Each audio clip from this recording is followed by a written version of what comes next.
All right, welcome everyone to our first study session for the Token Engineering Fundamentals course. Today we will start by looking at the first module, but before we start, maybe I should just share my screen and then show everyone else what this entire thing is about. Let me get reoriented. Sorry, I'm working on the laptop and it's disorienting me. Not used to that. All right. So we're at tokenengineering.net, and what they have is a token engineering fundamentals course that they just launched earlier this month. And it's a 5-part series, 5 modules. The first is just an introduction to token engineering, which we will be looking at starting today. Second part is the process and discovery phase. And that is where we explore the environment in which we are token engineering. There we will be talking about things like platform design toolkit. If you remember from like our earliest mirror boards, we had some stuff going on there. And then the design process, which I have very limited knowledge about. Deployment phase,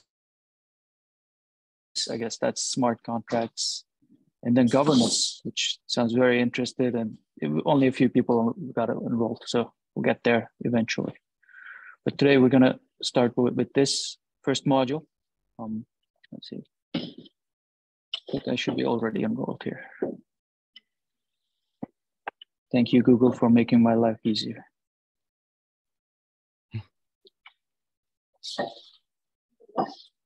For that, I give you all my information. All right, so module 1 is an introduction, and it establishes the reasoning behind why we need this and the framework for how we approach token engineering. There's 5 main papers that we go through in this module. First is by Trent McConaughey, towards the practice of token engineering. There's a series of medium posts that he put up. Then we have Foundations of Crypto Economic Systems, which is a very, it's an academic paper. Then we have the Web3 Sustainability Loop, where we talk about business models in Web3, how that works. There's a very short paper about crypto network governance as capital, which is very interesting. And then there's Engineering Ethics in Web3, which I didn't have a chance to take a look at, but maybe we'll get to that next week.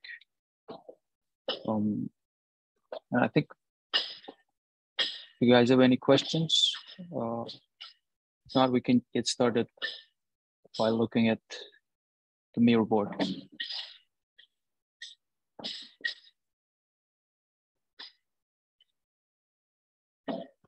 Wow, these are some really extensive notes. That's amazing.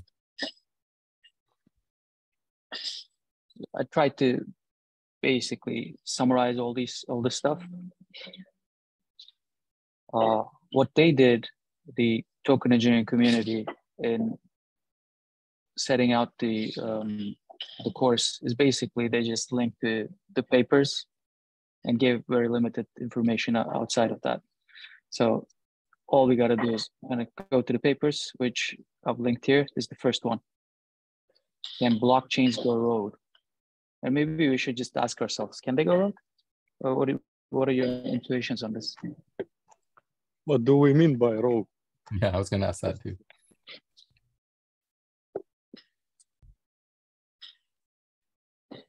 Kind of got mixed up there. Alex, you were saying?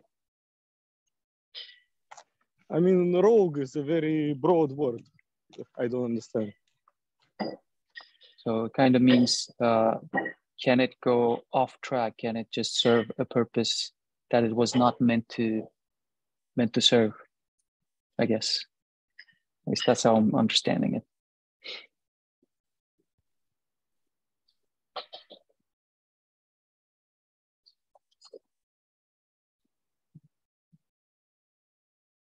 Nora, you were saying? I had a question on what rogue meant too, because it generally, like, if you go rogue, before you were following some kind of established agreement of something, and then you go off of that. So I guess, yeah, that's an interesting question. If we're talking about token economics, then I was at a conference yesterday and a lot of speakers brought up the topic of capture, adversarial capture, where some other entity decides to use something for their own gain and essentially takes it over and takes it off track, kind of like Web 1 was captured by Facebook, Google, Amazon, and became Web 2. So Web 1 was captured and lost its initial visionary kind of, let's spread information, let's do this. And now it's all about collecting personal data and selling you stuff. Yeah, that's an interesting question. Can blockchains suffer the same fate? Alex? Yeah, I kind of was also along the same lines, you know, because like, okay, let's kind of define rogue broadly for us. So there are unintended consequences. Someone plans something like one thing, and then something else happens. Well, it's interesting. Like, what could say? What? Sorry, I just typed it in wrong. This is the definition. Oh, okay. What does it say? Doesn't make much sense.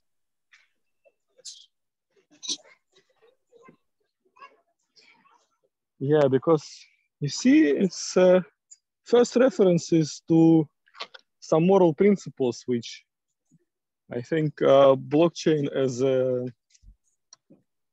I would say, technology, yeah, it doesn't have really, or at least not inherently.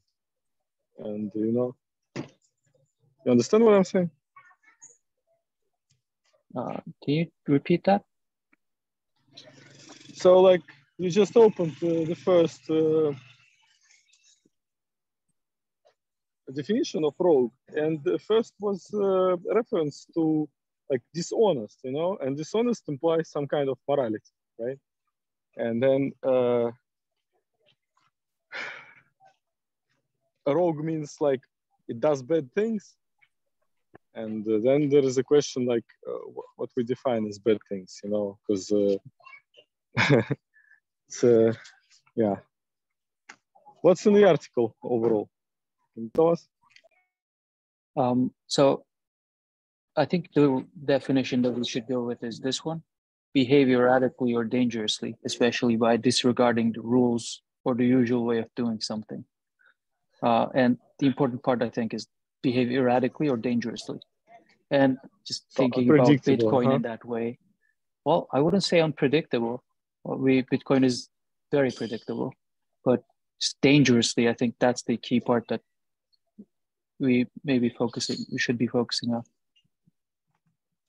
So if a blockchain is Sybil attack, does it mean and if that specific chain that has been compromised is being followed, does it mean the chain is rogue?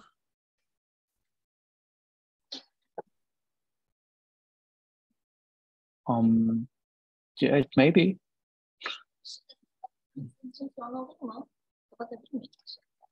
I'm not quite sure. Like, just jumping into the article will help us answer that question. But the article kind of asks this question: has Bitcoin gone rogue? And it takes a different approach to answering this question. Maybe we should just jump into the article and go through it. So let me just recall the article. Right, so it talks about how blockchains kind of remind them of AI optimizer designs, doing like machine learning systems where you're optimizing to solve a problem. And it's really difficult to get the incentives right. And the article kind of makes this parallel connection between AI optimizers and blockchains in that they're solving just an optimization problem. So the core idea there was designing objectives, constraints for an optimizer AI is hard. An AI with access to vast resources, yet has bad objectives, constraints could end badly for humanity. There it has the example, the paperclip maximizer. You guys know about this?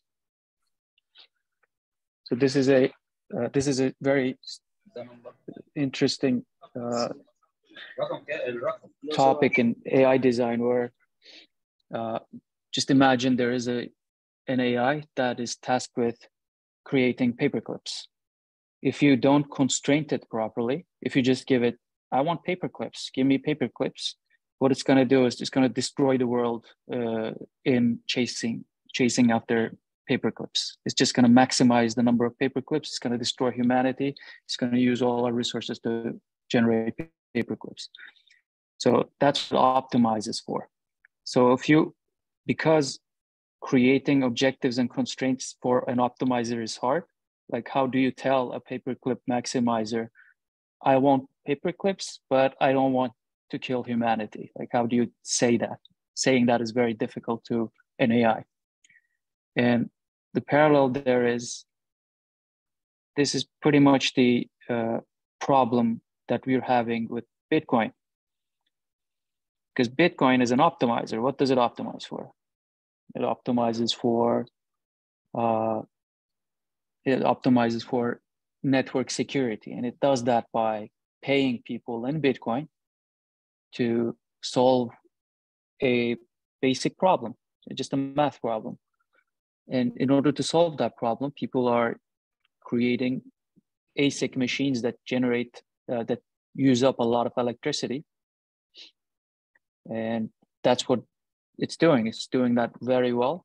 There are many ASIC farms all over the world, just trying to solve that useless problem.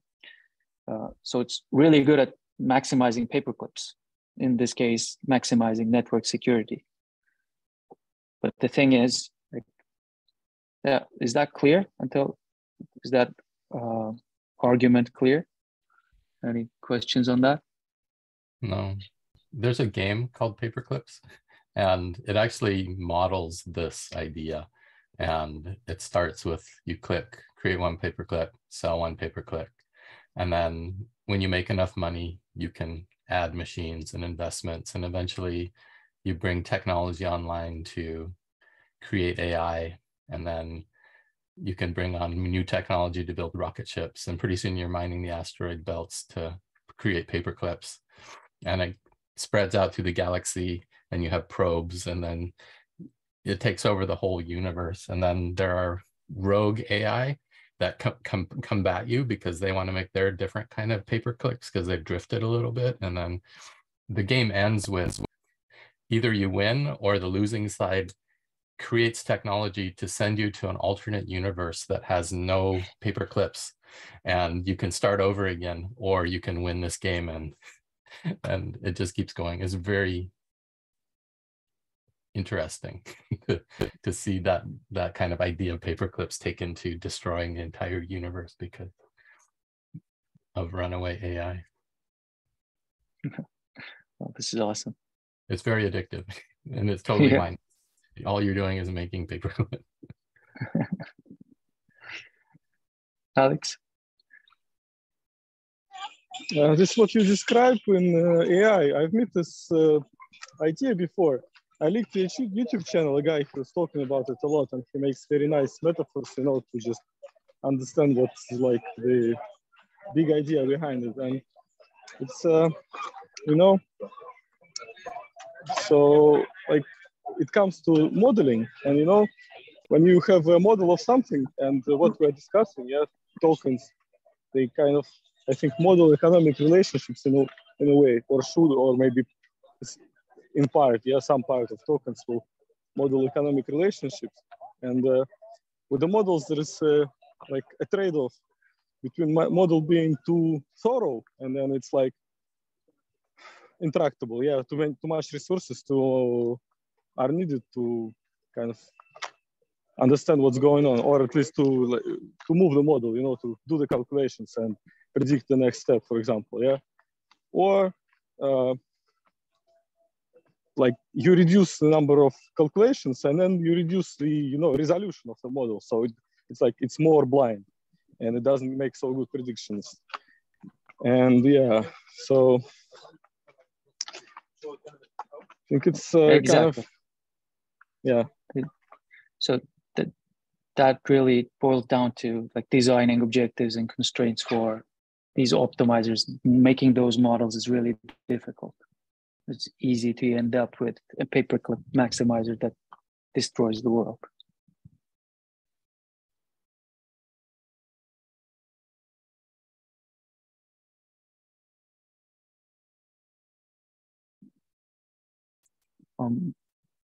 So the argument there is, so this argument that since optimizing is hard, like designing objectives and constraints is hard, it's difficult.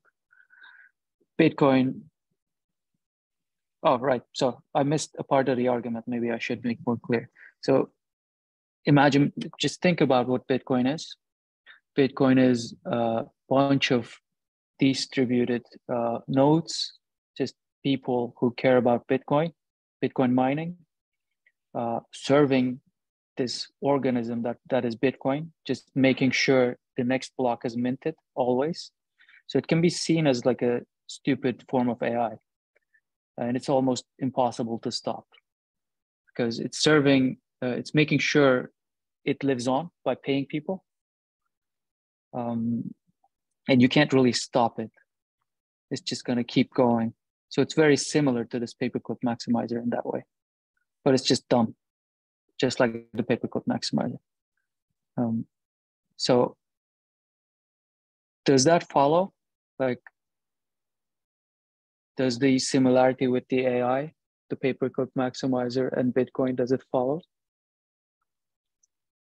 Because it leads right there to this. We have a life form that we basically can't stop, which is optimizing maniacally for that most precious resource in the world, energy.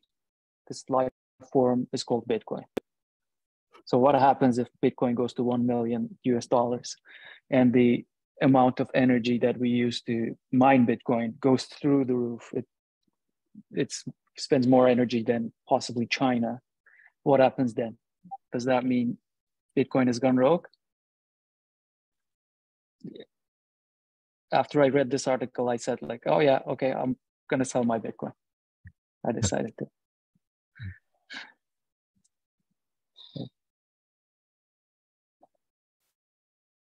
Yeah, that's an interesting perspective. And being part of Cardano for Climate, I've also like thought about that, like how much energy Bitcoin uses and whether it's even ethical. And that's kind of the point of this is like, if you optimize for one thing, you don't have other things in there like ethics or greater purpose or broader level of stakeholders in the thing. And then it can get very dangerous, as we're seeing with Bitcoin. It could totally go rogue because people seem to be doubling down on it as a like digital gold almost, which wasn't its purpose originally. People are buying and holding it, and that makes it more valuable just because people are doing that. And that, yeah, I don't know, it's interesting to think about it like that as a life form that can't stop.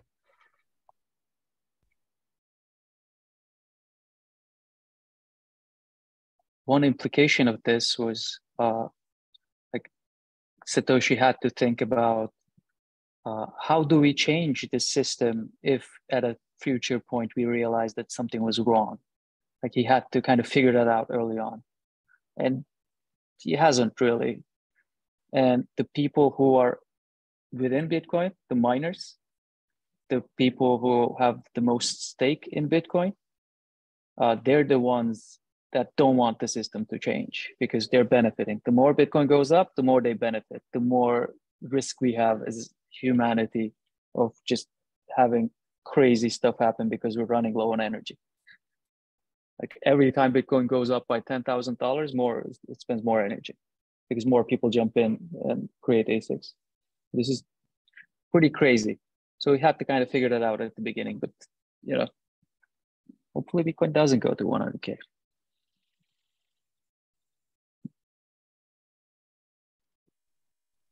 Any thoughts on this one?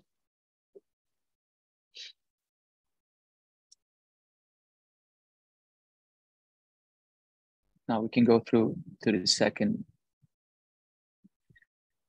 paper. So one question, one small question. So if a blockchain specifically is bad, has gone rogue, does that mean the cryptocurrency on the blockchain is also rogue? Because I was listening to Charles recently, and he was speaking about how Bitcoin can be wrapped and moved to Cardano and can be used there. So is there a differentiation we have to make there?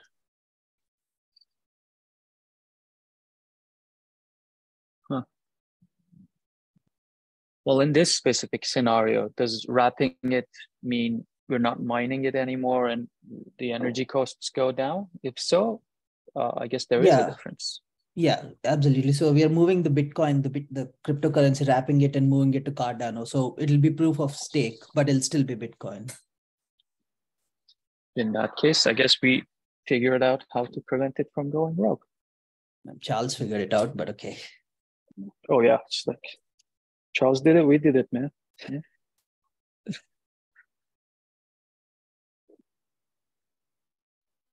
Right, so I think we cannot do that because Cardano is a company, and it's open source, but not open directed. But Bitcoin is somehow different than this. It's open source, and nobody is managing right now Bitcoin. There's no boss at all.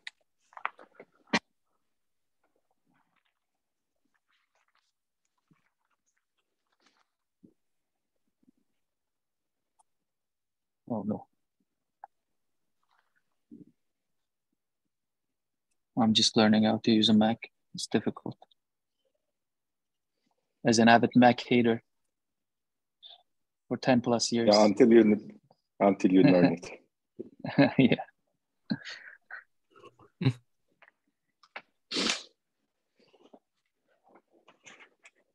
All right. So the second paper kind of is the foundations of token engineering, I think. This is cited as the Medium article that sets out the stage for what token engineering is. Right. And it starts out by just looking at related academic fields and why it came up with this name, what it means. And it starts out with this video. You guys are familiar with this one? This is the Tacoma Narrows Bridge collapse. Well, do you guys see it? Or I just... No. I stopped sharing, right? Oh, my bad. One sec. Let's see. The wind is a powerful thing.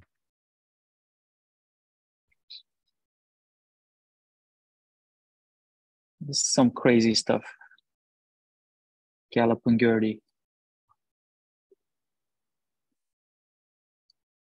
This is what happens when you don't engineer stuff well. You don't take care of the edge cases.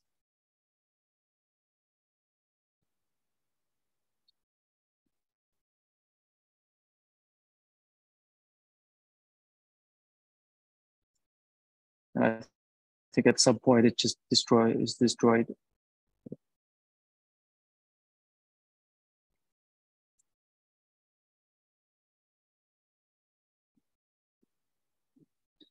Right, so Trent McConney, the author of this paper, sets this out to show us like we are responsible as the engineers of the systems we're building. If it's civil engineering, we're responsible for the bridge collapsing because of resonance. And if we're token engineering, we're responsible if stuff like Luna happens. If people lose thousands of dollars like life savings because you didn't account for an edge case. So the ethics really comes into play as we're looking into these systems. And after that, it goes into related fields. So these fields kind of come into play when we're thinking about token engineering. And I think we have some, we all have background in some of these, but none of us have an understanding in maybe even more than 3 of these. And that's the beauty of this new field. It just has so many different things jumbled into one. Does this remind you guys of anything? Does this like tell you something about the field? Any comments on this? It's interesting because like, you know, they put electrical engineering. I first thought about like, why the hell electrical engineering, you know? And then, yeah, there's plenty of optimization problems in this field. I'm not very familiar, but yeah. It's not obvious, but yeah, I think it's a nice list. I think Jem can tell you exactly why electrical engineering. Like me and Jem, we're both electrical engineers, but he is an electrical engineer and I'm just a guy who studied electrical engineering.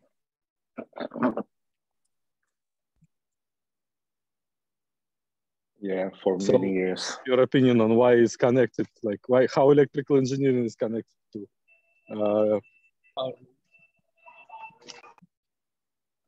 what I can say about this, it's directly connected because we have very similarities in electrical engineering and the token engineering, and it relies on some kind of imaginary values that we use in electrical engineering with what we call I, and we don't know what is it doing right now. And token engineering is the same. We have some behavioral psychology next to it, and we have some values. People put values to the tokens, and it can be everything and it can be nothing at all. So they are very similar in that case.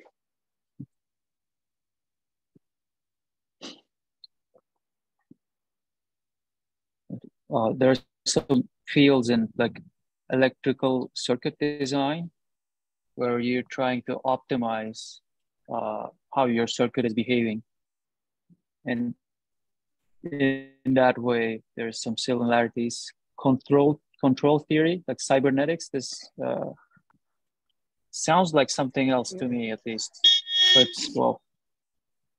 cybernetics means wide-ranging field concerned with regulatory and purposive systems. So that doesn't mean anything.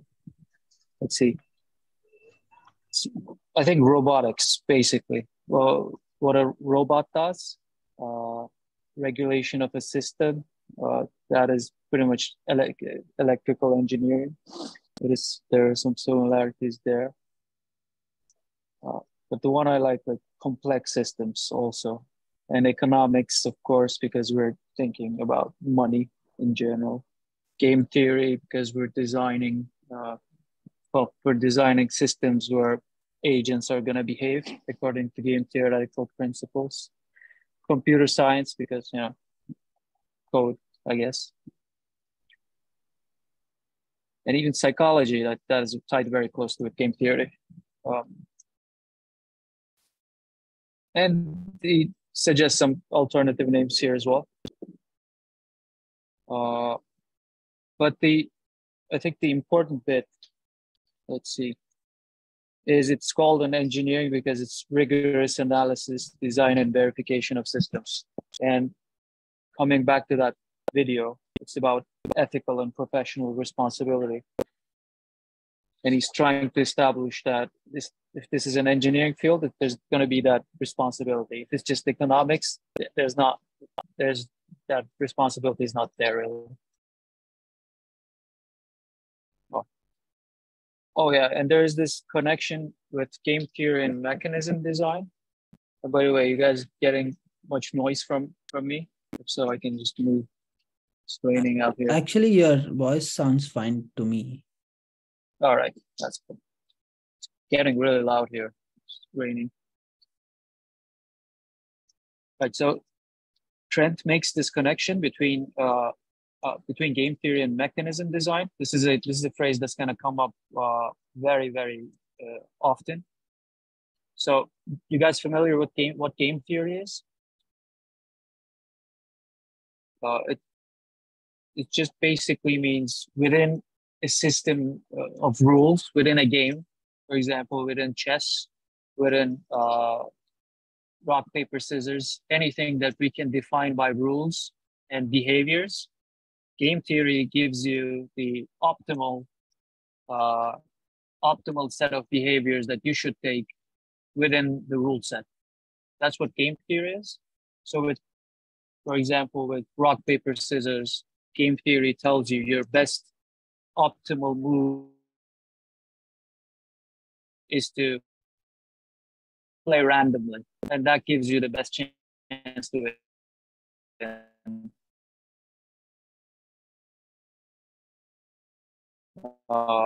Mechanism design is the reverse of this. So it says, given an outcome that we want, what game should we design such that we reach those, what is called optimization design, which is just basically optimizing a function. And these two things are very connected. So when you see game theory, just think reverse of mechanism.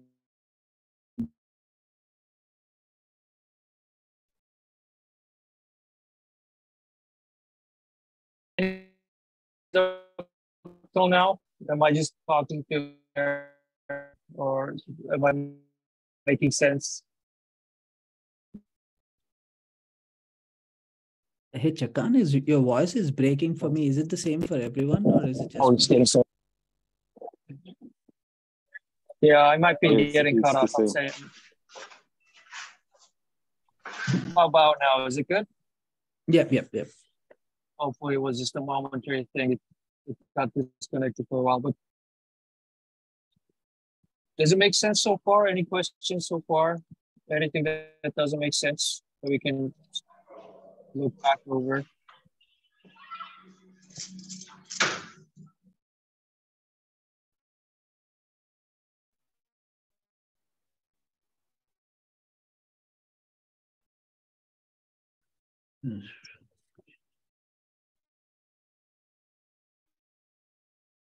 So in specifically, is it good? Should I continue?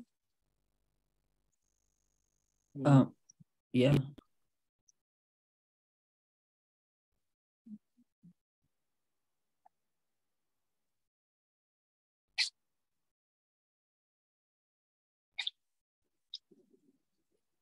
Hey, Chakan, can you hear me? Yeah, I'm gonna change one moment. Okay, cool.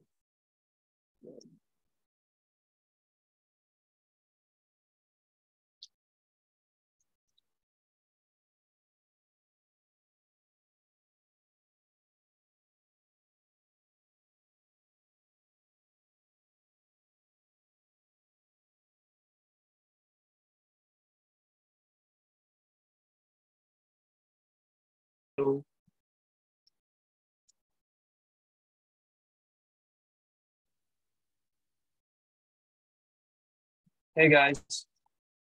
Yep. I can hear you. Okay, good. I just changed network, so hopefully it's better now. Cool. I think I got cut off. So what's the last thing I said that you guys heard without me getting cut off?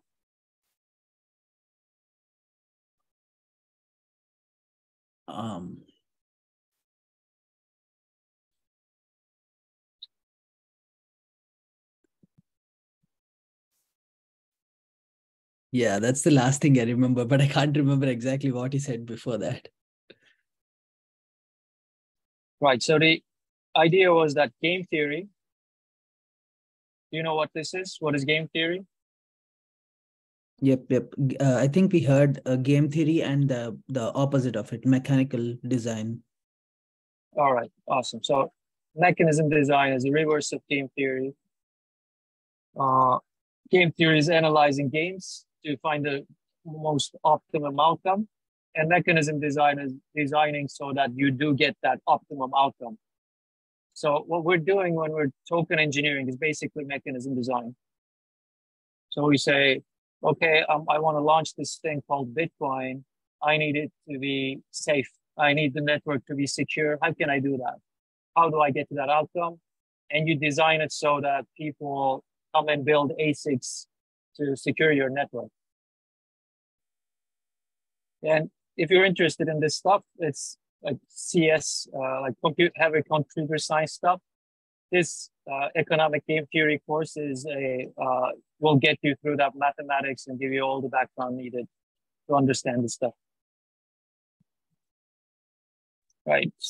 So I have a question here. When you say optimizing design, and you said we are optimizing energy, right? So are we optimizing energy specifically that machines are consuming, or are we also considering the energy that humans expend? Oh, that is the case with Bitcoin, where we're optimizing. We're not really optimizing for energy, actually, with Bitcoin. We're optimizing for network security. Mm-hmm. I think there's this bit. Let's see. Where was Bitcoin? So Bitcoin is optimizing for this, right? It's optimizing for this contribution to security. Oh, and the secondary effects of that, because it wasn't optimized for, is just ever increasing energy costs. It's not in this function. It's not optimized for. Because that's the case, we end up with crazy rogue Bitcoin. Got it. If not for energy, what else would we optimize for? Like in other scenarios, it'd be security, energy. It's like the trilemma things, is it? Are we usually referring to those three things? Well, I think that changes depending on what the ecosystem is, what the utility of the token is. But if we're thinking layer ones, it's security of the network that we're optimizing for. If we're thinking something else, like give me an example of the token, what can we think about? So if you have to design a token for littlefish, what would we optimize for? Like, I'm just giving a random example. It'd be too hard maybe, but I don't know. I guess it would be collective action potential we would optimize for, but I don't know how do we put that into numbers. But coming to an example that we all know, I think, is IPFS. IPFS is storage. It's a database that is kept decentralized in a decentralized manner. So you have to incentivize the storage providers to keep the data. Like that's what it's optimizing for. It's optimizing for how long the data is kept and how much redundancy there is. So you want 5 providers to keep the data. So that's what you're optimizing for. So it changes depending on what you want. Got it. So it's a context-based thing. Okay, got it. Yeah. Exactly. And that's the purpose. Like what we're trying to do is optimization design. You're trying to decide what we are going to optimize. And this guy, if you don't know, Simon de la Rouvière is very influential influencer, I guess. I don't know. He writes a lot of stuff. But this is the stuff that he came up with in this article that was from like 2018 or something. It says tokens have reduced the cost to tokenize coordination by orders of magnitude. And thus we are likely to see the effective tokenization and by extension, the introduction of markets into almost everything. Like this is an incredibly important insight. The value of a coordination system is greater than the cost of coordinate. Yeah. I just wanted to say something about like what you said about optimization, Harsh, yeah? And there's like, so if you have a token, right? Often you would design it around a market, right? And then in the market, you have, like in a simple case, imagine you have 2 parties, yeah? Like somebody wants something, and there's like whatever. And then if you consider all the like users, agents who are in this market, the consideration of the token is like what they optimize for, so that you can kind of drive their behavior. And that's with a like mechanism design idea, you know, that like, how do you make people charge electric scooters which you rent them out, you know, and like, yeah, okay, you fill back their like usage minutes, you know, and guy just riding around the city on one scooter, bringing others to the charging station, you know, because after he can ride 1 week for free or something like that, or get some money, you know? And that's what the users optimize, and like the designers of the token is like consider what the hell people are optimizing for, and it's like very deep conversation because values, you know, and what are the values of us or users of whatever, you know, it's like, forever. Makes sense. And that connects to like the behavioral psychology part of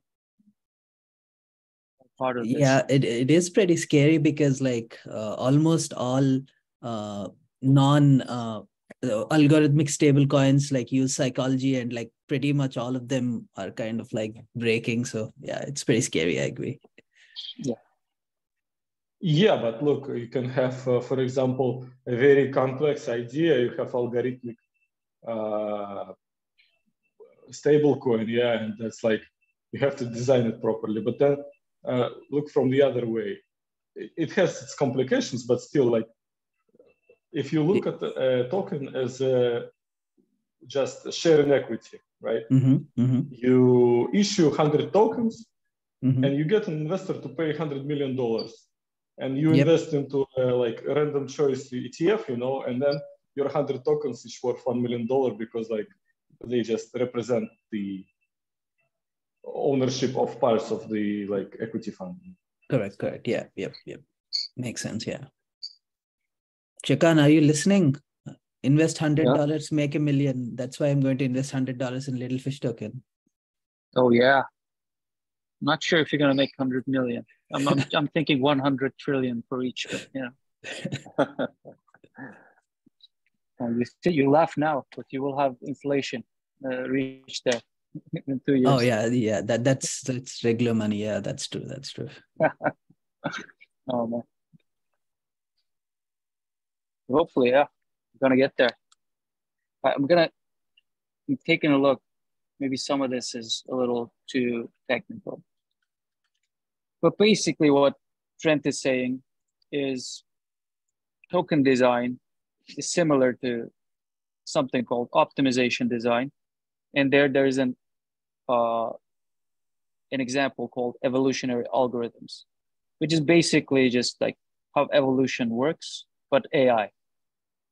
So you just have many agents searching at once, and they do just random mutations. And some of the mutations are better at solving the problem. So they have a metric that gives you a better number. And you pretty much kill the ones that don't do well, and you make sure the ones that do well live on. And that's evolutionary algorithm, just like evolution. Like if a species is bad at living, they die. If they're good at living, they continue. And that when that happens many generations, you got a really good solution to a problem. And token design is kind of like that, he says, and makes that parallel. And it makes that parallel in different areas. So for example, looking at the goals, a tokenized ecosystem might say maximize hash rate, so maximize network security.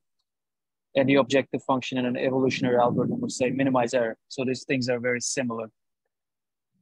So going with that analogy of this is kind of like optimization design. It's kind of like evolutionary algorithm design. Trent comes up with this, I think, 3-step methodology. And the critical bit is this. Step 1 is formulating the problem. Like, what are the objectives? So what are we optimizing for? What are the constraints for your token ecosystem?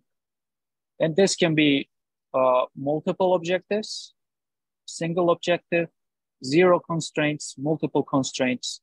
And the thing is, this is like an iterative process of defining what those are so that we can understand it. And the questions we ask there are like, who are my potential stakeholders? What do each of them want? What are the attack vectors? And the attack vectors we try to minimize with this, with the understanding the objectives and constraints. And this is where, coming back to that platform design toolkit comes in, like understanding these, like step one is asking us ourselves, who's important? What do we want them to do? Who's gonna attack the system to abuse it? That type of stuff. And the objective is to turn this into the basic objectives and constraints. And then step two is trying an existing pattern. Like if you want to build a stable coin, there's an existing pattern for that. If you want to build many different stuff, like there are existing patterns already out there. And if they don't work, you go ahead and create your own pattern, and then that becomes a new pattern. And basically that's how you approach this.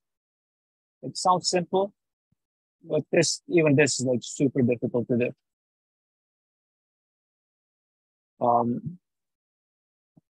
You guys want to take a look at all the different design patterns that he lists out, like what is out there? Yeah, sure. So,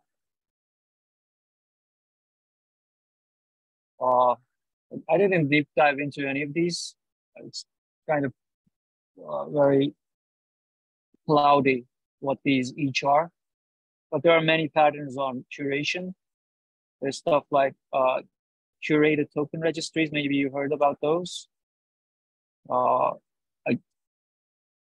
I'm thinking about it as like, how do we get a decentralized Reddit to be moderated properly? That type of problem, I think, falls into this area. And there are many different patterns to use there. But this is from 2018, I think, so this is very outdated. Probably there are many, many more on this. But if we're thinking like governance and software update designs, there's stuff like Aragon now, Colony now, third-party arbitration. There's this thing called Ethereum. There's proof of human or proof of compute, which is kind of similar to what we have with actions. In Steemit, they have, this is like a social media that they're using, that they're creating. I can't remember what this is. Filecoin is proof of space-time. So this is what, this is the model that they're trying to optimize for, that you store the file. And many, many other stuff. And he says reputation falls between curation and identity, which I didn't connect that dot, but there it is. And there are a bunch of different resources that you can dive into that I found by just looking into it. These are just like different building blocks that have arisen from token engineering. So there's this refungible tokens. No idea what it is, but it seemed important. There's this token lexicon, which was a good resource, if I recall correctly. Oh yeah, gives you lots of definitions. I think there's this one seemed really interesting to me. So someone can, if one of you wants to go into it, you can read this one and give us an overview of this article. And I think this is the all end all of these resources, because it has almost everything from 2018, 19, like many, many, many, many, many good articles. Only have to read all these to understand what token engineering is. Super easy.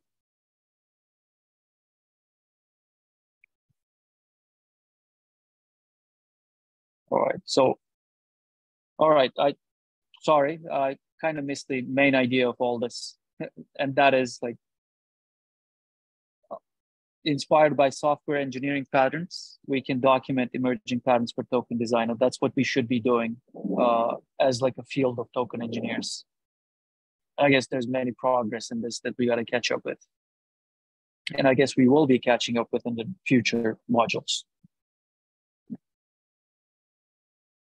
Right. Any ideas on all of this? Does that make sense? Or did I just jump around too much? No, that makes sense. Maybe for the next meeting, we can just like each of us can explore like one type of like pattern, one different type of pattern, and like have like a write up on it and like discuss it. Oh yeah, that would be awesome. And the final thing he says, okay, so he started with token design as optimization design. So we got to formulate the problem as objectives and constraints, and then try different solvers, which are just design patterns that we use. And then the final thing, once you do that, you simulate your system, and then you see if the thing that you built does the thing that you want. So we need things to simulate the system. And that's where things like token spice come in. So if this is similar to, what was it called?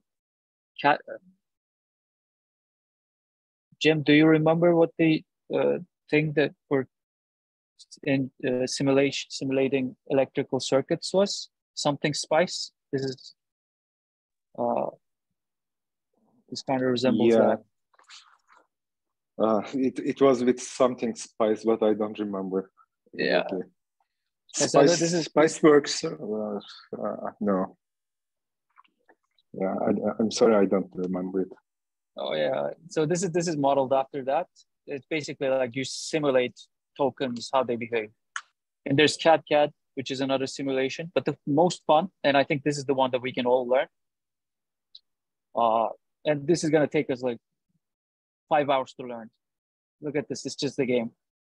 You can simulate any complexity system with this, machinations.io. Its original use case was simulating like games, like strategy games specifically. You can simulate any type of game, but specifically like game economies, you can simulate with this. Like if you've heard of a game called Europa Universalis or Hearts of Iron, or like even Age of Empires, you can simulate with this. You have agents that take behaviors, and then you can have a full simulation of what happens. It runs a Monte Carlo simulation. So we can learn this together and then simulate whatever we want to. Like we do crazy stuff with this. So I think this will be the main tool that we'll be using because we can all understand what's going on. And it's got very good docs that we can, like if you just want to jump ahead and learn this and teach us, that'd be awesome. And this allows us to simulate, verify, and design and explore what we want to build. And together, if we do all this as a field, then we might have a practice of token engineering is what this paper was all about.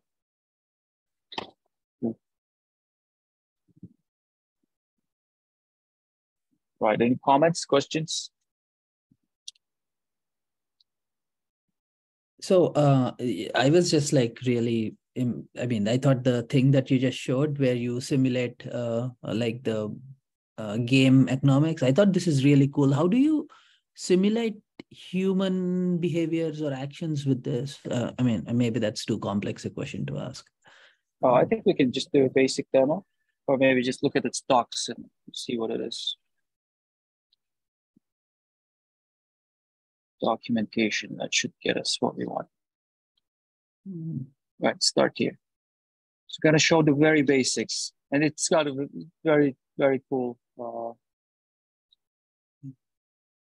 So it's a very high level thing. It has sources. Source like provides. So you can think about like this is a source for money, right? Mm-hmm. It gives you like one money every time I click it. You can do that, or one money every second, or if you have a drain takes away your whatever, and you can have different types of resources. You can have money, you can have X, you can have Z. Pools collect those, so sources and drains are connected to these. So the drain decreases or increases the value in the pool.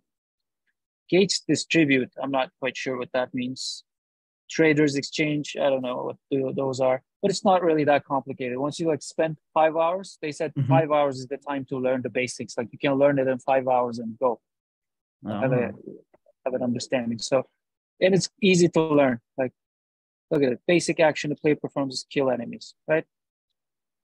Yeah, okay, makes sense. Can I kill enemies? Why can I kill enemies?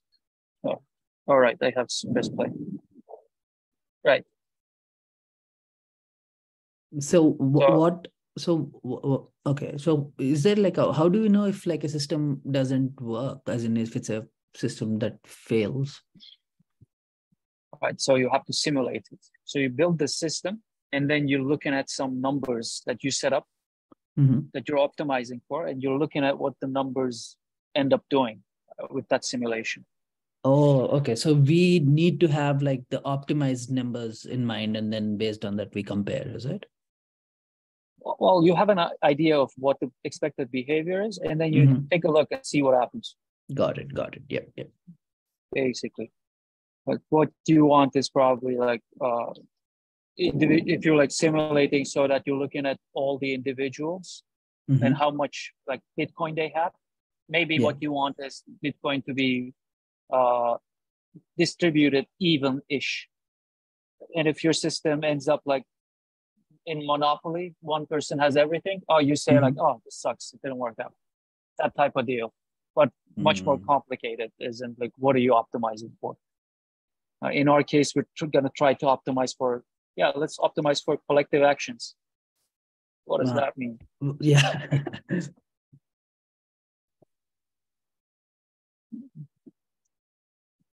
All right, so please jump into this. Like, this is really simple. And there's some good resources to learn this. Like, if you're interested in this, just learn this and teach us. And that would be super cool to learn. And there are some templates in this as well. Like, if you want to do like an NFT marketplace, there's already a template for it. If you want to do an AMM, there's a template for it. Like, you're not going to start from scratch. It's really good. All right. And the final paper in this towards the practice of token engineering from Trent is a case study of Bitcoin and a case study of the thing that they were building that he actually came up with this article from called Ocean Protocol. And the first thing, Bitcoin, right? We already talked about it, but the objective function is to maximize network security. It's a very simple function. Security is compute power. That's how it defines security here. And the objective is to maximize it. And there are, I think, there are no constraints. There's only this objective function is maximizing network security. And what are the results? Out of just very basic objective function of maximizing network security, which is maximizing compute power, super secure, lots of mining, like it's so secure. The hash rate is above supercomputers. There's an entire ecosystem that's been built around it. It started an entire field, cryptos, blockchains, and the electricity usage is just higher than many small countries. So very effective. There's just one objective function is effective at doing many different things. But take note that your objective was network security, and then you also did this stuff. So you have some side effects that you didn't really account for. So can we optimize for only one thing at a time, or can we optimize for multiple things? So you can have multiple objectives and multiple constraints. Okay. So like you can say, my objective function is to maximize network security, but I'm also constraining maximum energy usage. You can technically say that, but how you implement it is you probably can't implement it. Got it. Yeah. But theoretically, it could have optimized for maximum network security plus maximum minimum energy usage. It should have been possible, like technically, I guess. I'm not going to go into this one, but he talks a lot about like Ocean Protocol and what they did. And this is what I've been talking about, like platform design toolkit. maybe we should take a look at this. You guys familiar with this one?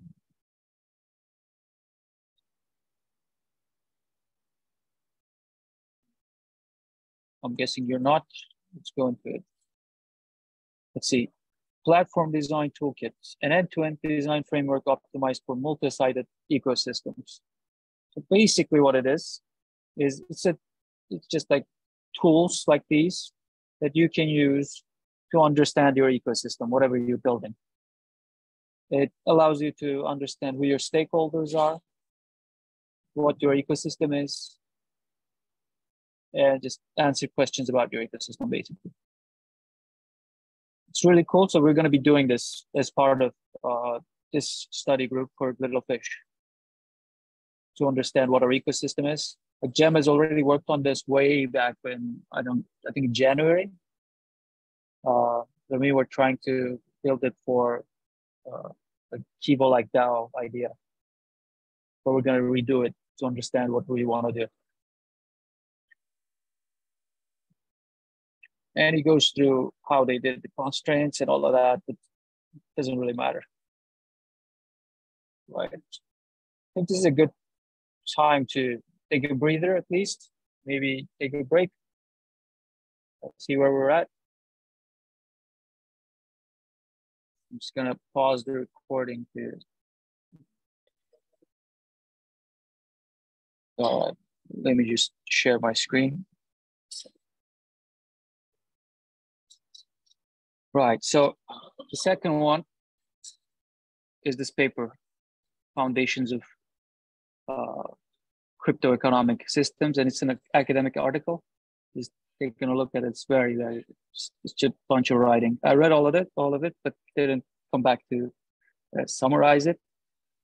But basically what it does, very high level, you don't really need to read this, I think, is outline what this field resembles. And there are some very good charts that kind of give us what this is. So crypto economic systems like Bitcoin are economic systems, that's a subset, which are part of social, which are part of complex, and which are part of just systems in general. And maybe try to make sense of all this. Economic systems are, I guess, systems in which there are agents that are optimizing for their utility. So you're just a rational agent spending your money, trying to decide what you want to spend it on. Social systems, I guess they take into account human behavior.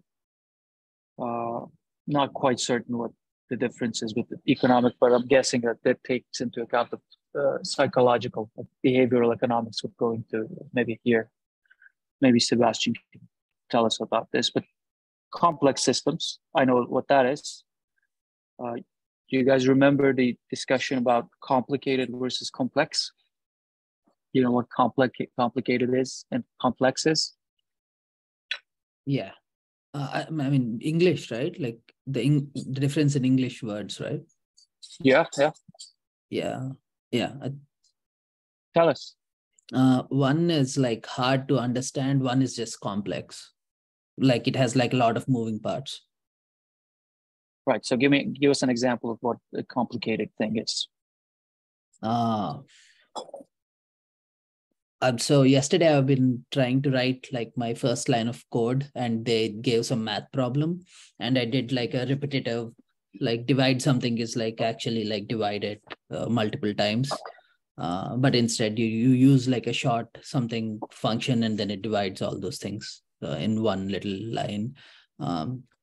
So I'm guessing one is like a complicated system, but complex systems would be like using multiple functions in the same this thing and like getting something, or multiple optimized functions, that is. So you writing code? My explanation is complicated. Yeah. All right. Yeah, it's difficult to understand. Nice. You writing code is a very good example of being complicated. Yep. Like it's difficult to write code. It's complicated, but an expert who wrote it for 30 years, it's not complicated. They understand it. It's just difficult to understand. But what about complex? Give us an example of what complex is. complex would be like your car, because there are multiple little machines working together to make this car. So it's a complex system, is my guess. No, that's a complicated system, because if a mechanical engineer takes a look at the car engine, they know what's going on. They can compute exactly what's going to happen. It's just difficult to know because it's mechanical engineering. It's a complicated system. So the basic, I have no clue what complex means. Yeah. The basic difference is with complex systems, you can't compute it. You can't predict like to minute detail what it's going to do. But with complicated things, you can't. We can know exactly what an engine will do. But Sebastian says a complex system cannot be reduced. So that means it's already optimized? Like, is that what it means? Can you guys hear me? Yes. Yeah, we can hear you. So a complex system is one that cannot be reduced into parts, right? So the most fundamental thing we are taught in engineering or economics is when you have a difficult problem, you break it into parts, and then you analyze each of those parts separately. And when you put all that together, that should give you a complete model, right? A complex system, you cannot do that because there are properties to the system that only emerge when all of the parts are in interaction. So if you break it down into smaller chunks, whatever you are left or whatever analysis you can do of that doesn't represent the actual functioning of the system. So it cannot be reduced. Okay, that makes sense. That does make a lot of sense. I usually think that a complex system is built out of small things that are more simple. But now you've really put a nice spin to it, which is the properties that only arise when it's all together. So thank you so much. Yeah, yep, I agree. Yep. Awesome. Thank you, Sebastian. So maybe giving you an example would make it even more clear. In org labs, this complex idea comes up in many different scenarios. And we talked about this in like organization design, complicated, engine, complex, traffic. And organizations are also complex, so you can't reduce it. You can't think about it in terms of just individuals. You have to think about the whole. And these are predictable and controllable to the people who know it, and these are not. Could you also expand on this idea, maybe if you can, Sebastian? How crypto economic systems are economic and social systems. Is that from one of the papers? I haven't read on it. This is from this paper, The Foundations of Crypto Economic System. No, I don't think I made it to that one. I've read the first two. All right, then we can jump into this. So they analyzed what crypto economic systems, like this token engineering field, is similar to, what it kind of contains. Kind of an analysis that we looked at in the first half.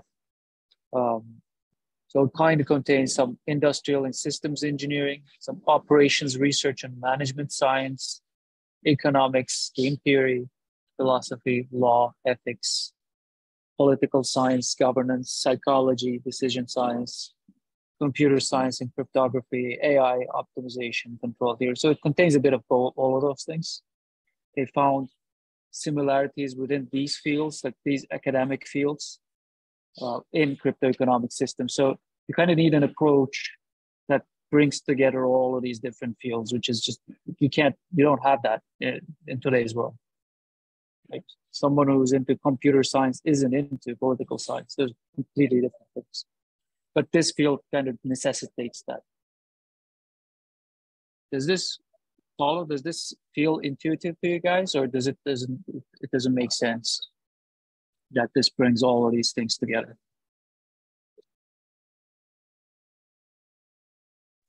I mean, it doesn't feel intuitive, but it definitely makes sense.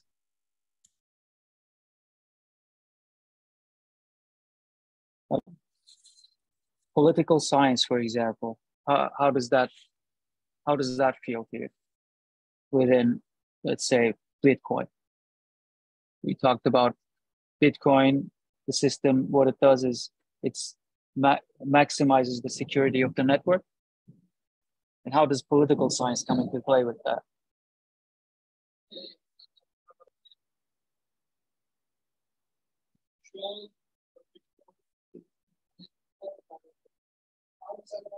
So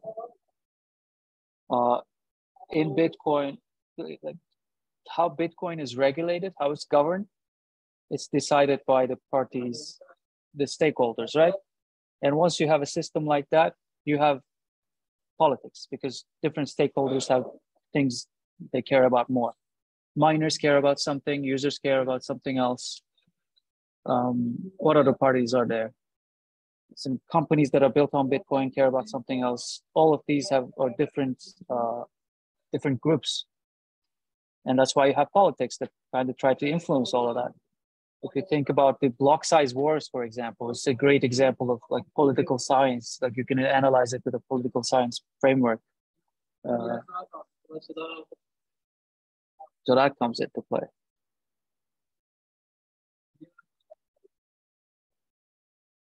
Any ideas on this?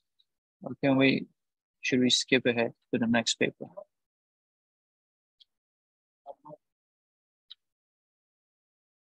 I think it's just interesting that it's a bit like saying that math or statistics is involved in all the other fields.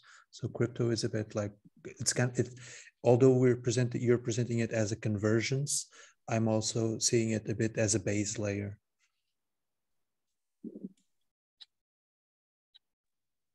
Does that make sense? Right, math is at the base of all or most of these, you mean?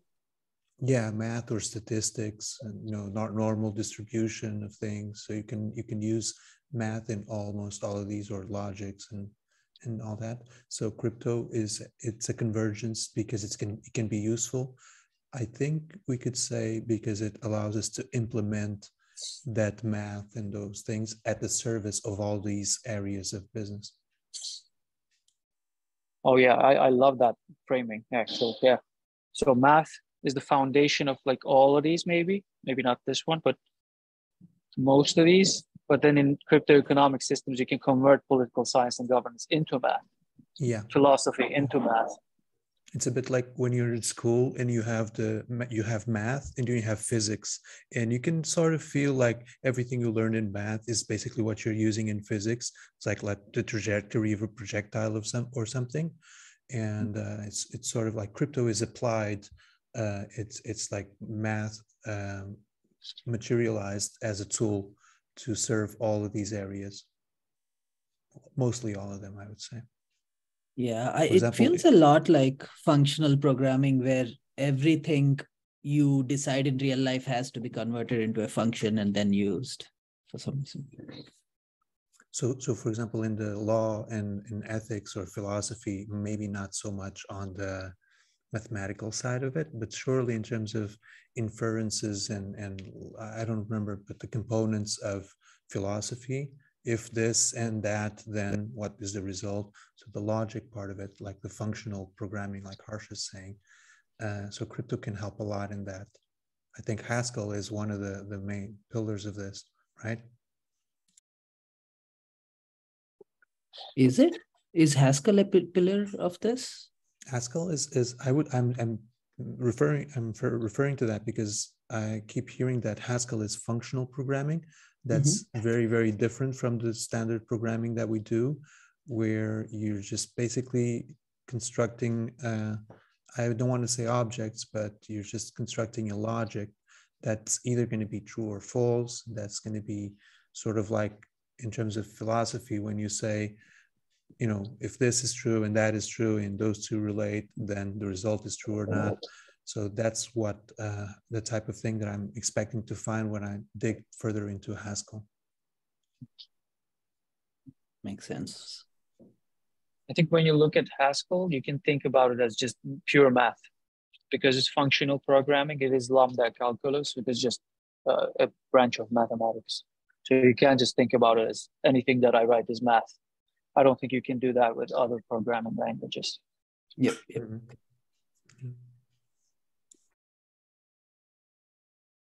All right. So this I think was the most technical of all this. So I didn't really summarize it, but we can go into papers 3 and 4, which are more general. So this one, Web3 Sustainability Loop, is again by Trent McConaughey, who wrote the first one.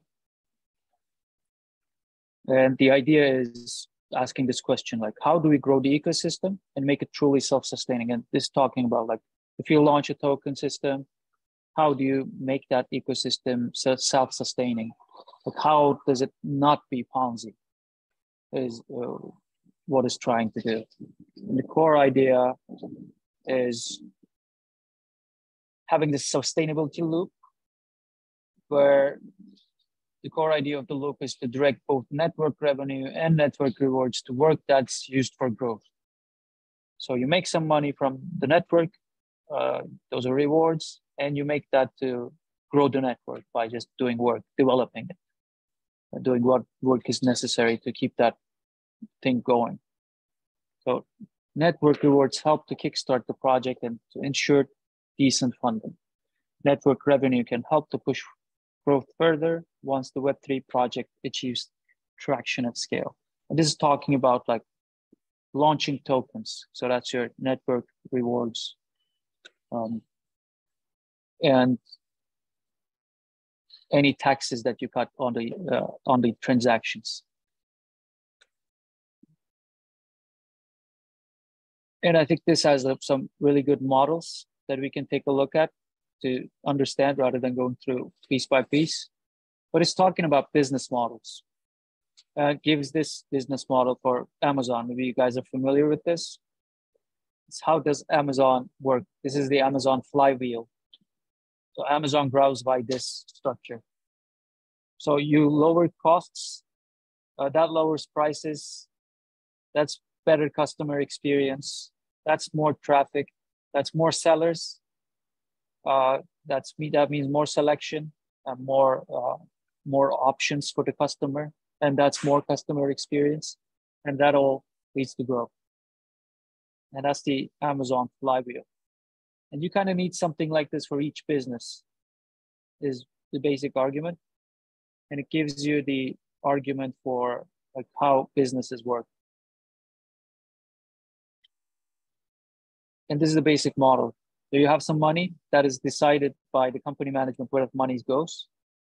And that turns into work to grow company revenue.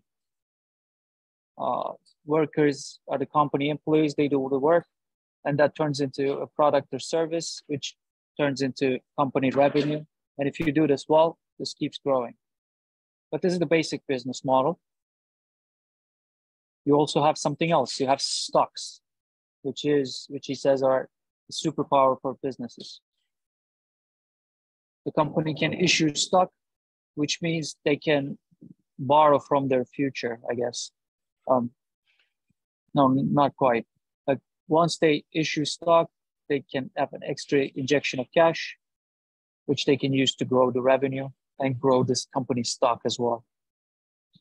And they have this payment.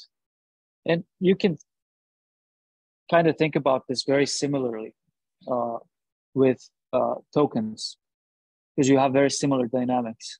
Instead of a stock, you have the token itself, and you can build in taxing the stock. You can build in rewards. Like if you put your Cardano into an SPO, you get interest. That's kind of similar to shareholder rewards. So that's the idea behind this paper, analyzing those things. It also analyzes governments. And again, very similar. You have the national government curating where the money goes, so deciding where, how to spend the money. You have the workers, who are the employees and citizens. You have work that goes to increase your GDP for the country, so to increase the value of your fiat currency, or like the total value of the fiat currency. And then you have national revenue, which comes back into the government budget as taxes. And that's the basic model.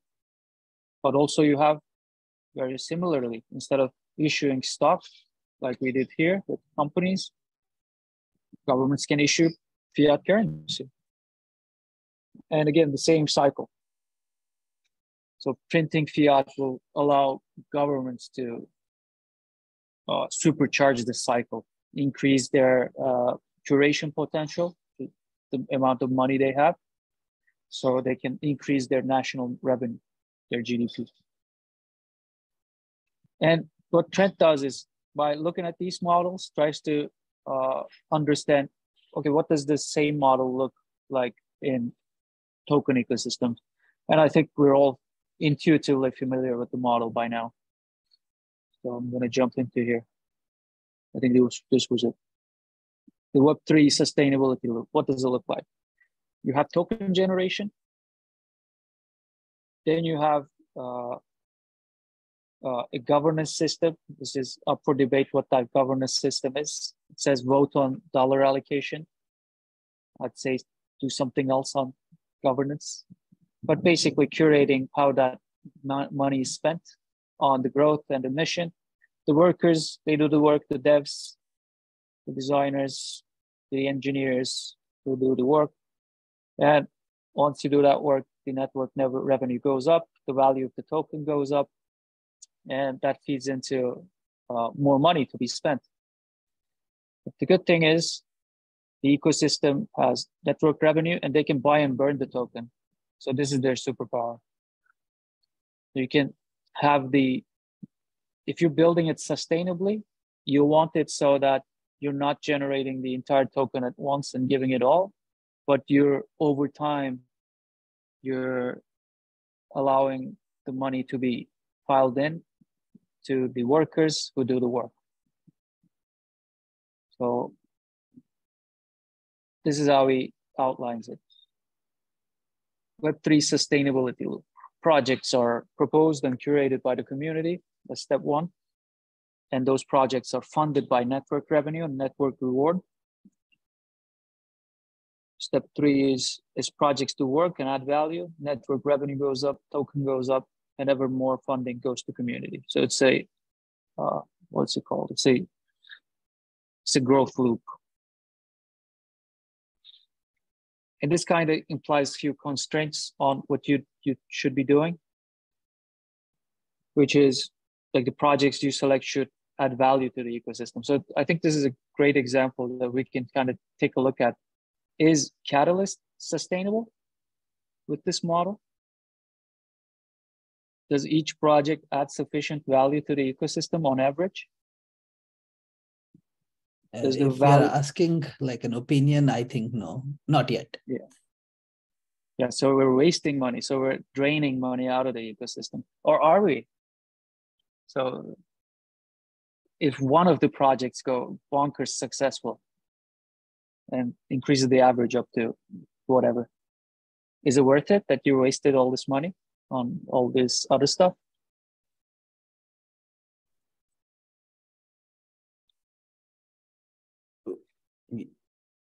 It doesn't, but return on investment, how are we calculating? Are we calculating it financially? Just say in terms of Catalyst, how would you calculate return on investment?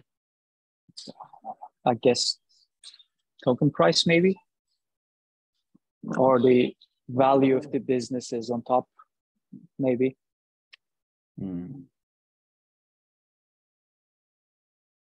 I mean, yeah, I mean, shouldn't it be like what did that business do for Cardano or the community?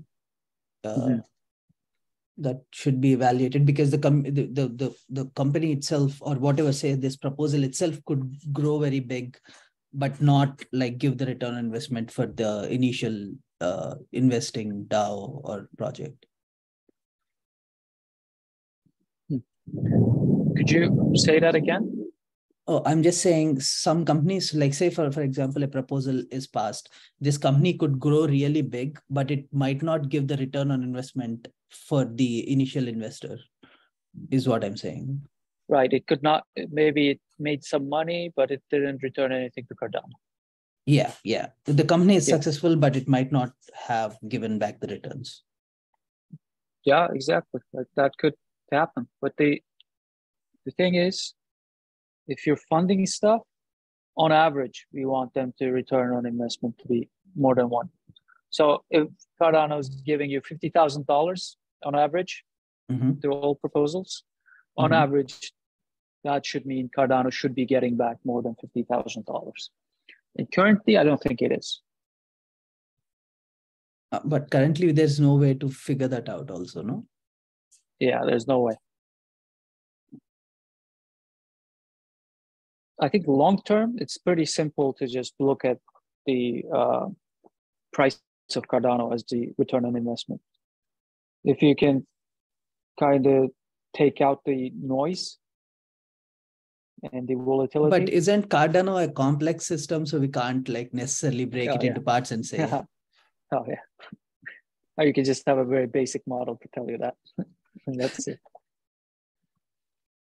But I think like if this is above one, like it's going to be really above one, then you'll be able to tell that this is the case. But really, like, how do we measure this? This is a very interesting question. But the idea is pretty simple. You guys follow the idea how this works, right? You want return on investment more than one. So we want value added by a project, value spent by the ecosystem. It's bigger. Right. And this is also an important point. It's like mission and values of the proposals should be aligned to the ecosystem. So you don't want someone to come and dig under your ecosystem.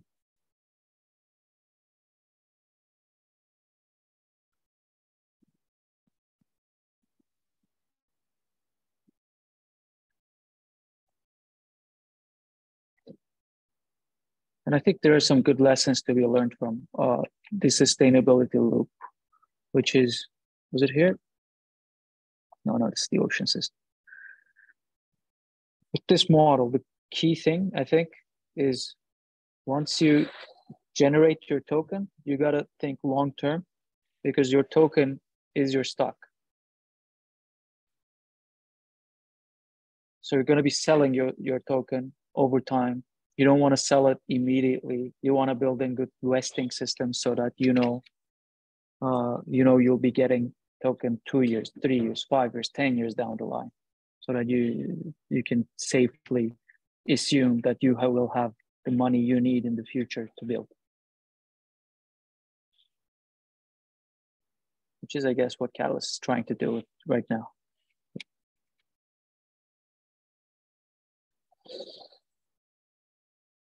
Any ideas, thoughts on this Web3 sustainability loop?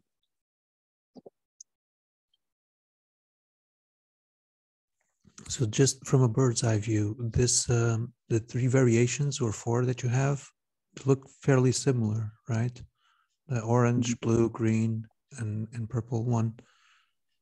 Can you just give us a high level of what the main differences are between them? These are different approaches to tokenomics, or am I This is for, the orange is for companies, how companies work. The blue one is for governments. And the green one is for token ecosystem. Okay. And at a high level, they're very similar. Okay. So another remark around this, and especially about the term, a fair launch versus distributions or purchases or IPOs or something. Is this something that these models concern themselves about, or not so much? Could you expand on fair launch? Not familiar with the concept. So fair launch, for example, is the fact that you're not selling tokens. Bitcoin was a fair launch, as opposite to most everything that's started with an IPO where people can buy in to subsidize building the ecosystem. So this is just crypto common, common knowledge. You've never heard of fair launch? No, I have not. Okay, so But this I was just phrasing it in the most simple way that I know it out of common sense of what I've heard in hours of YouTubes. So fair launch is like when Satoshi turned on Bitcoin, he didn't get any Bitcoin for himself that he didn't mine with proof of work. You know, not one unit of Bitcoin was offered or sold to anyone. Right. And it's distributed, and then miners, all the Bitcoin that came into existence came to existence through the power proof of work that miners put in, and then they started selling their rewards, and that's how Bitcoin comes into circulation. It's a lot different than now. For example, we say we have an organization and we're going to create, I think even Ethereum went through initial IPO, initial ICO, initial coin offering or something, where they go to venture capitalists and they say, we want to make this project. We would appreciate if you guys want to buy a few units or a few thousand units of Ethereum at $1 per Ethereum or something. That's an ICO. And that was the rush, the gold rush of the 2017 bull run. Yeah, you see there that type of diagram where you have all the pie charts. Mostly all of them were, that pie chart didn't come to existence in a fair launch like Bitcoin. It was initially said, okay, we're going to have 45 billion of Cardano, and 80% of that's going to go to the community. Can we see Cardano on that one? No, Cardano is no. Yeah, it's usually neglected. But Cardano doesn't exist on those. Yeah, the difference is basically that how you and this relates a lot with how the SEC, the securities regulator in America, or some other big governments are going to rank a coin or a token as a security or not, if they're going to go after it or something. So that you've probably heard of the Ripple process proceedings, where Ripple is being sued by the SEC because Ripple was one of the ones that they were able to go after, in a suing them kind of way. Do you see there, for example, Cardano is public, mostly public. Yeah, and you see public. Solana, for example, it's half for the insiders, and then there's community allocations in green. There's a huge difference between things like Ergo and Cardano in this aspect, and in Polkadot's like in the middle. Then you have ICP, for example. A friend of mine told me that they were offering him ICP on the shopping mall where he went. There was already someone, like the same way you see people promoting credit cards. Now they're starting to have people promoting ICP because it's very venture capitalist started. And in the end, where you see the public one, so in ICP, it's just the blue part. You see ICP is the internet computer on the bottom right. Yeah. And then, for example, near, it has a very small slice of blue. So those for me are big no-nos. Right. So this is very interesting within this context. So what this tells you is you want your token ecosystem to be sustainable over 5 years, 10 years, 100 years. What you want is to have network revenue that feeds back into your treasury so that you can spend it on your or your workers who maintain and develop your ecosystem. And you have network revenue that you can feed in, or you can feed in tokens that you disperse over years, decades, or centuries. So once you have that idea, right, let's assume, I don't know much about any of these launches, but let's assume that they launched 100% of the tokens at one time, and that they sold it, like Cardano just sold everything in public, like just forgo stake pools and all of that. If that was the case, Cardano just had foundations and more. Like this is Cardano Foundation. Let's say that's the company, that's the building. Like they would have just 19% for building Cardano forever in that scenario. Like they would have to manage that 19% without any additional network revenue, just with that 19%. In a scenario where you have network revenue that's feeding in, then you have some of this feeding back into your to the foundation, to IO, so that they can keep building. So this definitely, like how you distribute your token, is very important in how sustainable your ecosystem is. But I feel like the important bit here is the insiders. Does this mean it's being built? It's like the founders or something? Yeah. Right. Yeah, if it's their pay, like this is huge. Like they own half the network, then they're gonna dump on everybody else. Mm-hmm. When it's foundations, I'm thinking this is more like to develop the ecosystem. Then that kind of falls into here. So you can, for example, say Terra, let's say 44% for the fund. Oh, wow, this is silly. Like you didn't give anyone and think to anyone else, and people bought this stuff. No wonder it crashed. Let's not give Terra example, bad example. Yeah. Let's say Solana. Okay. So community allocations in public is more or less the same thing. It goes to the public. So foregoing that, for foundations, they have 13%. They're going to use this money here, token generation, for the development of Solana. So they can lock this up with a vesting period and say, we're going to unlock 1% of this every year for the next 100 years. And that's going to feed into grow the network. And you can do it in many different ways. You can set this up in so many different ways.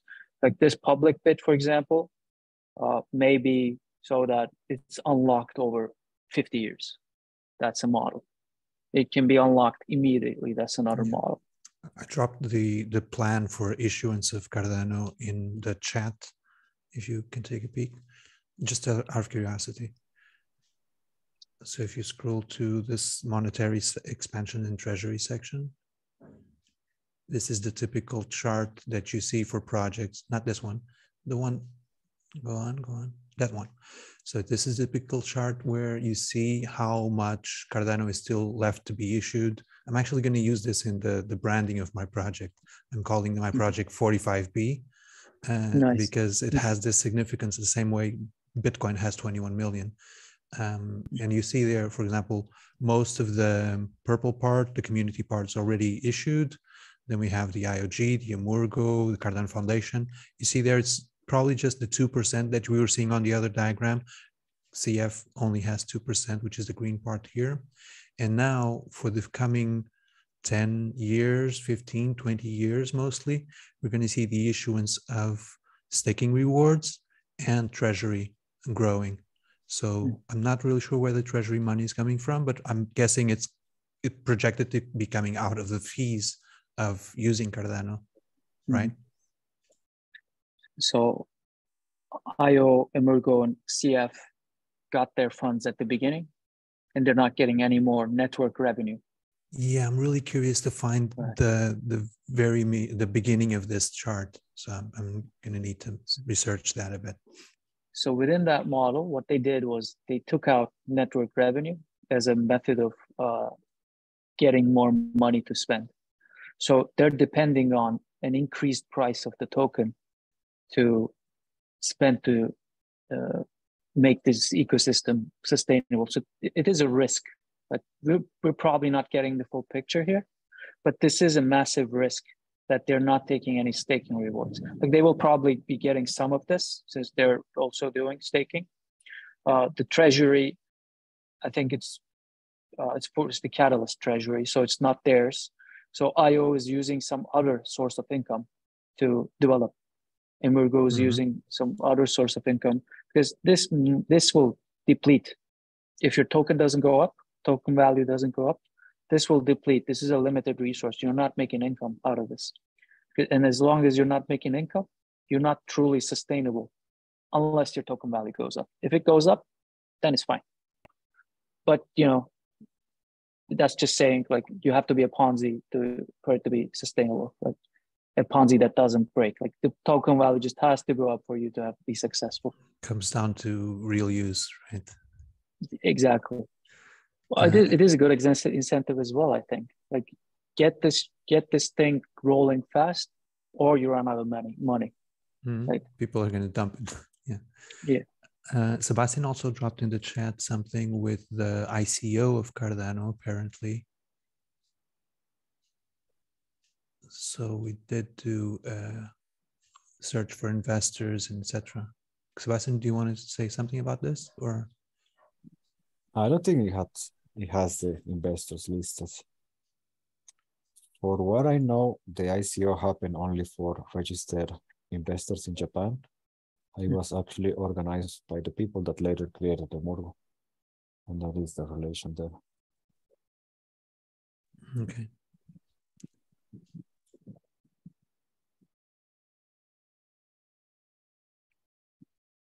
So for us, this is going to be an adventure in deciding. Like Gimbal Labs, they're doing something crazy with this, where they just locked 99% or something of their token up front. And they're deciding like within their ecosystem how to do the next round. And the next round is exponentially more a larger pot. So if they're doing 1%, the next they're doing like 6%. We could do stuff like that as well. It could be very interesting how to set this up, but it has to come as a holistic part of the strategy to make everything sustainable. Mm-hmm. Yeah, very tricky, but it's really interesting to have that tool for the simulation. I'm not sure if it's very, very reliable. How on a high level, I'm sure it's interesting, but when you get to this more the release plan, etc., if you can model that, for example, in the tool and simulate cases of revenue or not revenue, how our services are being paid for or not by third parties. So it's a lot of ramifications. Right? Which tool are you referring to? The one that you were demoing just now. This one? No, the one that has some algorithms and capital going in and out. Machinist or mechanisms. The machinations. Yeah. Somewhere here, right? This one. If you guys missed it, this is the tool. Awesome tool. Please, someone learn it, teach us. Mm-hmm. And if not, learn these stuff, which are more boring, but whatever. All right. The final one that I took a look at was this one, which was the most interesting one out of all of them because it was totally new to me.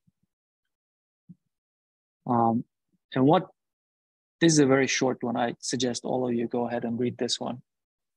It basically is just this long. It's like 5-minute read. But basically it says it's about crypto network governance as capital. So what do you understand when say governance or capital? Well, let's try to think about those concepts. What do you think capital is? And look away.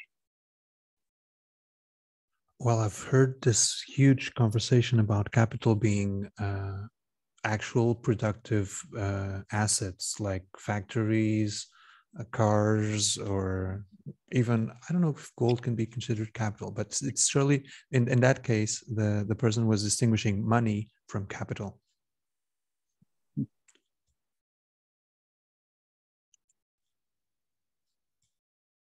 Harsha?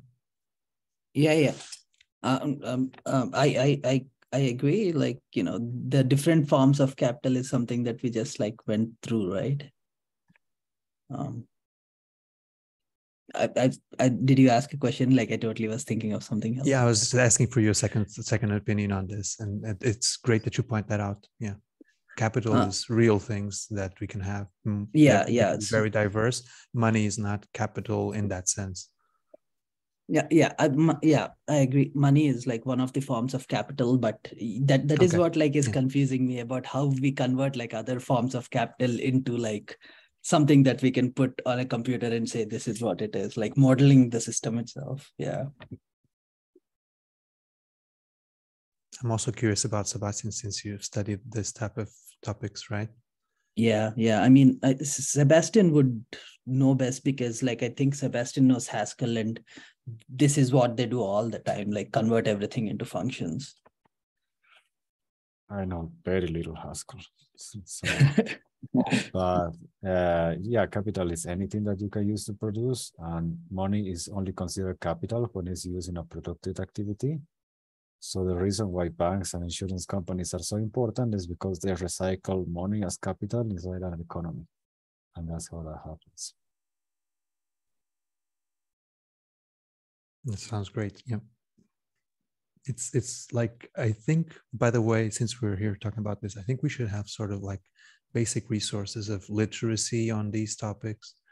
Probably I imagine Littlefish already has them planned out somewhere, but this notion of capital versus money is really important, I think.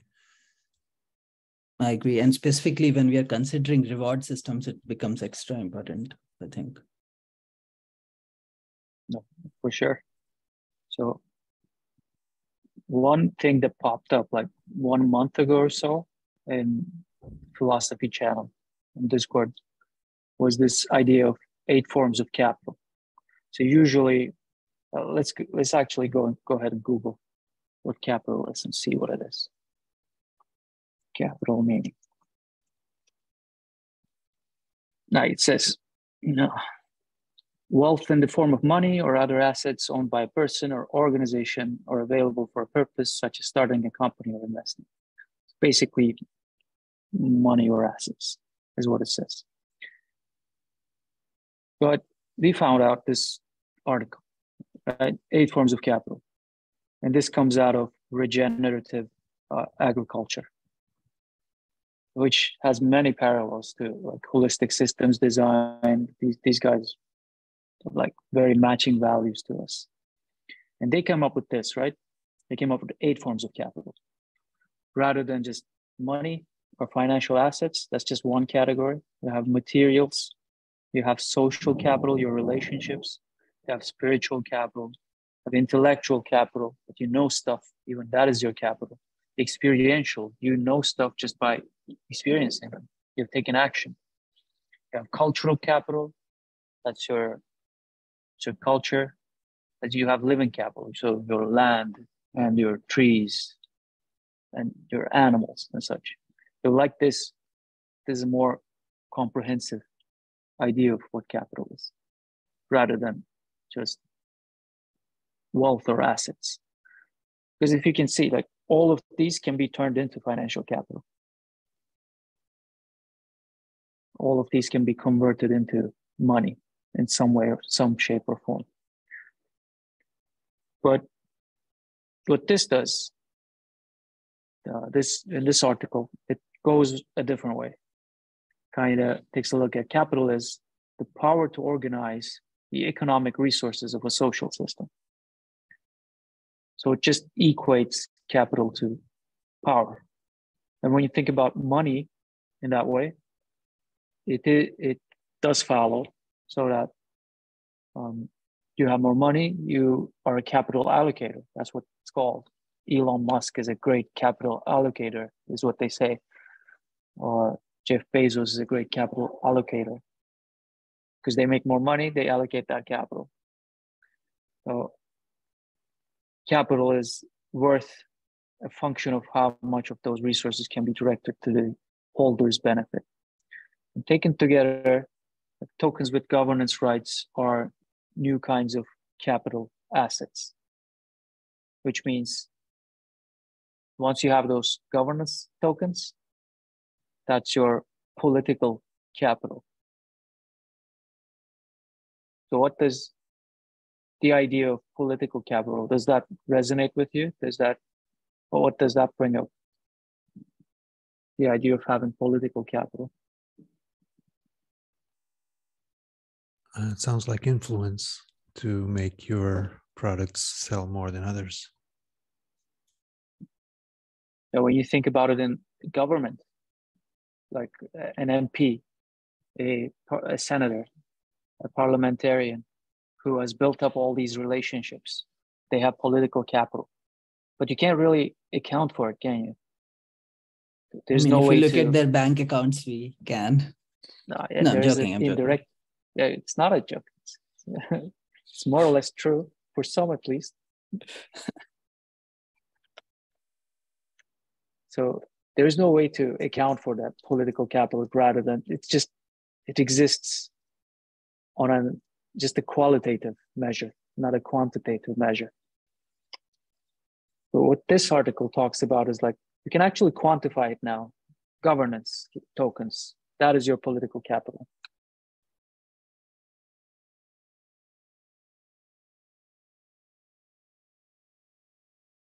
Let's go back into it. Does that?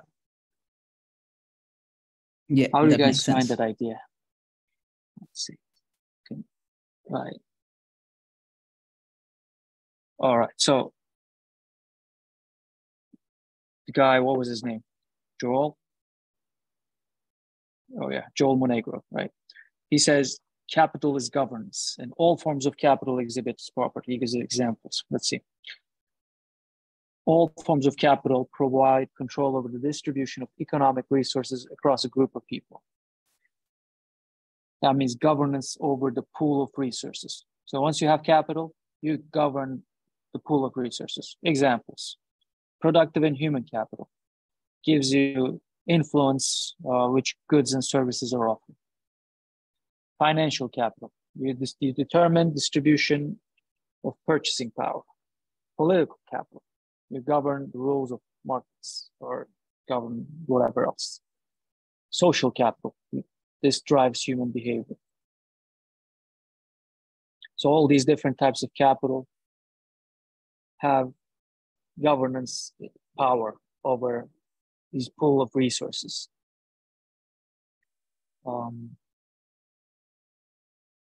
And he says the value of a system's capital is proportional to the value of the resources it governs, and gives examples.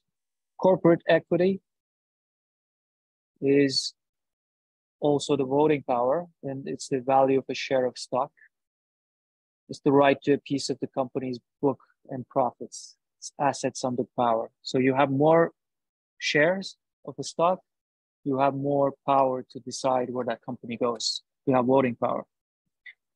That's really interesting because usually, in banking, in wealth management, for example, you usually use assets under management everywhere. It's like it's a measure of how much capital or money the wealth management bank has acquired and is managing. So it's really interesting to see assets under power instead of assets under management.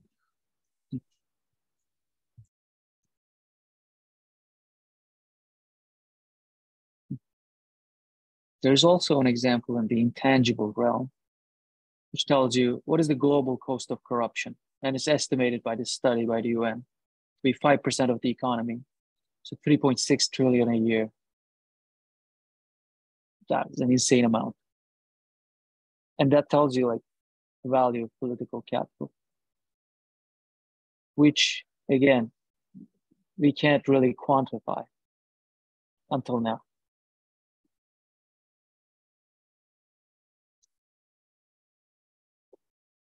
The article also goes into the crypto economic circle, but can't quite recall what it's about. All right, there's the two pillars of trust in a crypto network. First is the crypto economic model of how it works, which are the rules of the system. Like, well, what is the unit of work? How do users pay? How miners are compensated? What is the token supply model? That gives you the crypto economic model. And there's also the governance model. So once you have both of those that work, you have a trustful crypto network. So earlier on, we were talking about Dogecoin, and the crypto economic model there is not trustworthy. So we're not thinking about it as a trustworthy crypto economy, but maybe it has amazing governance model. It doesn't matter because the crypto economic model is a Ponzi. And the governance model tells us who has the power to change the rules, under which conditions. And this is important. So you need both to be healthy. And this is, I think there's lots of parallels here with the actual governments, how they work. You have to have a great economic model. And in those systems, the economic model changes much, much more frequently. And the governance model is, leaves more wanting, to say the least.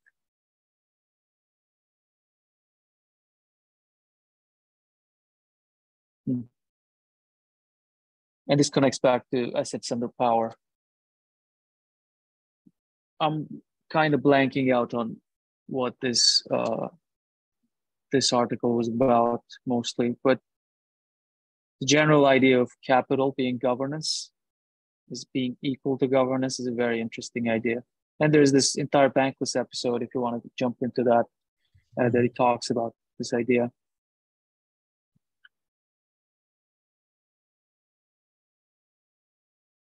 Yeah, we'll surely put that one on play.